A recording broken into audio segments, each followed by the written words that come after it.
tardes, quienes habla Richard Torres, estudiante de Derecho en la Universidad Fermín Toro, estudiante de la cátedra Oratoria Jurídica, dictada por la profesora Carly Díaz. Hoy vamos a conversar un poco sobre la oratoria, las normas del buen orador y los aportes que ofrece la programación neurolingüística para ello.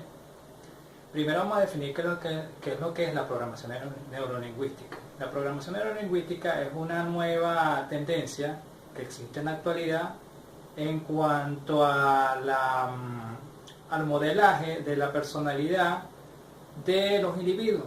Es una tendencia que nació en los años 70, dirigido por Richard Bandler y John Grinder, quienes estudiaron unos casos de 3 terapeutas en los Estados Unidos y vieron que ellos tenían un mayor éxito en cuanto al tratamiento de personas. Asimismo hicieron un estudio a varios estudiosos en la historia y se dieron cuenta que ellos tenían una naturaleza similar, pero existía diferencia en cuanto a su personalidad. Podemos decir que la programación neurolingüística es un tipo de lenguaje efectivo. Ella trata de estudiar la comunicación que sea entre los individuos. Para ello, etimológicamente significa el neuro, lo que es el estudio de las percepciones por los sentidos, el gusto, el tacto, el olfato. La lingüística, que se refiere a la lengua, el lenguaje, cómo nos comunicamos entre nosotros, y el cambio de conducta que tenemos cuando nos comunicamos. Y la programación, que es un término extraído de la informática, que se refiere a lo que es la programación de la personalidad. De allí viene su significado, de allí viene su etimología, programación neurolingüística. También se dice, o ellos exponen, que el ser humano posee 3 tipos de, vamos a decir, que de personalidades estacionales, las cuales se definen. Una es que hay unas personas que son visuales, que se destacan porque les gusta ser observados y ver. Ellos tienen un pensamiento muy rápido. Los auditivos, que les gusta es escuchar, su pensamiento va a la par de lo que conversan, va en paralelo. Y las kinestésicas, que se refiere más a las emociones.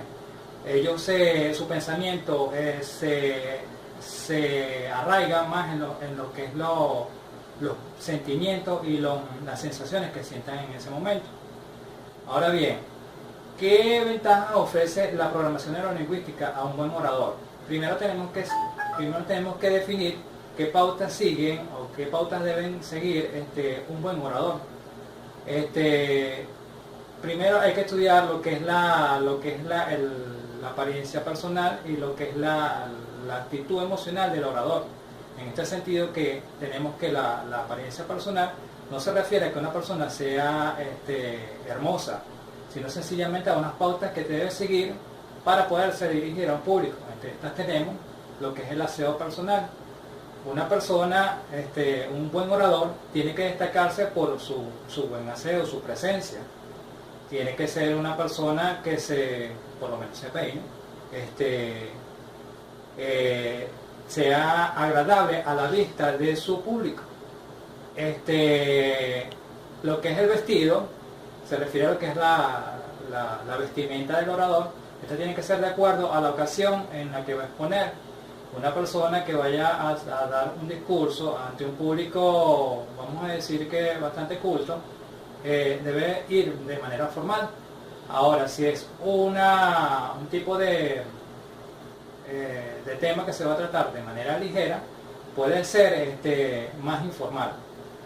En lo que se refiere a la actitud mental, el orador tiene que tener una actitud mental positiva, de tal manera de que pueda transmitir eso al público. Una persona que tenga actitud mental negativa va a sentir rechazo hacia el público, va a sentir rechazo del público, porque el público va a percibir esa negatividad que está proyectando. Debe gozar de buena salud física, en lo que se refiere a su organismo como tal. Una persona que sienta molestia o dolor de estómago difícilmente va a hacer una exposición de manera clara y cómoda. Debe gozar de buena salud psíquica o mental, en el sentido de que aquellas personas que tengan desajustes mentales, obviamente se va a proyectar en lo que va a decir. Por eso se recomienda que debe ir por lo menos a un psicólogo, porque en el caso de las enfermedades mentales no se ven o no se palpan tan físicamente como un malestar estomacal. En cuanto a lo que son las cualidades, vamos a decir que morales, esta se refiere al comportamiento que tiene que tener el orador hacia la sociedad o hacia el público que se va a dirigir. Entre esas destacamos la honradez. Un orador que sea honrado, obviamente, va a proyectar más sinceridad y va a tener, como vamos a decir, mayor moral a la hora de explicar o de establecer algún precepto o alguna teoría que vaya a exponer. En cuanto a la puntualidad, es otro rasgo que tiene que destacarse. Un orador tiene que destacarse por su puntualidad. No es llegar antes ni llegar 5 minutos después, sencillamente llegar a la hora que tiene pautada. Eso demuestra su compromiso ante el público. La sinceridad, que tiene que ver mucho con la honradez. Un buen orador tiene que destacarse por ser sincero, no solamente en lo que dice, sino incluso en la actitud que tiene hacia el público, porque una persona que se sienta desagradada hacia su público lo proyecta y el público se da cuenta de eso. En cuanto a la lealtad, se refiere a una actitud que debe proyectar el orador hacia su público, debe ser leal hacia las ideas que le está proyectando. Igualmente, si en el caso de un profesor que está dictando la cátedra, él debe ser leal a ese objetivo que trata de proyectar a sus alumnos. En cuanto a los fines de la oratoria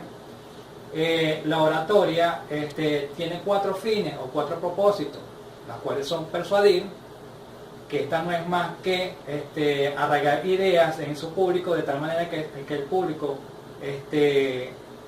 acepte esas ideas como si fuesen propias. En cuanto a la enseñanza, tiene que ver mucho con la parte académica.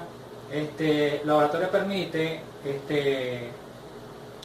arraigar ideas en sus alumnos o enseñar o aplicar métodos de pedagogía de tal manera que los alumnos puedan captar el mensaje que se quiere dar.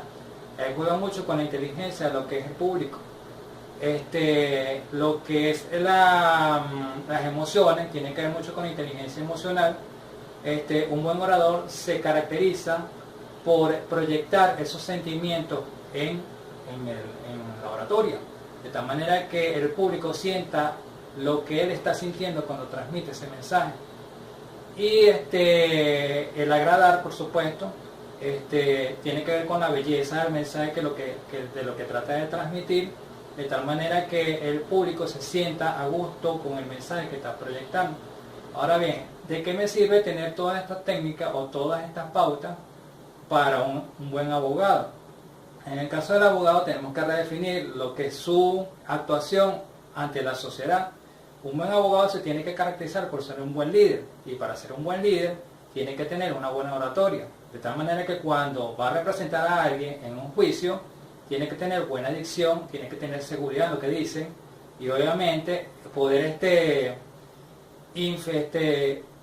persuadir al juez y al jurado de que sus ideas son la verdad para defender a su representado, de tal manera que sea favorable hacia su representado. En los casos cuando el abogado le toca fungir como intermediario en mediaciones, tiene que ser una persona que sepa manejar las emociones de los grupos, de tal manera que pueda coadyuvar a que ambos se pongan de acuerdo y conseguir una solución consensuada. En el caso de las representaciones en parlamento, las ideas que tenga el abogado puede influir en las leyes que se puedan establecer de tal manera que pueda generar positivismo en aquellas leyes que se piensan plantear. Bueno, eso es todo por los momentos, espero que haya sido de su agrado. Muchas gracias.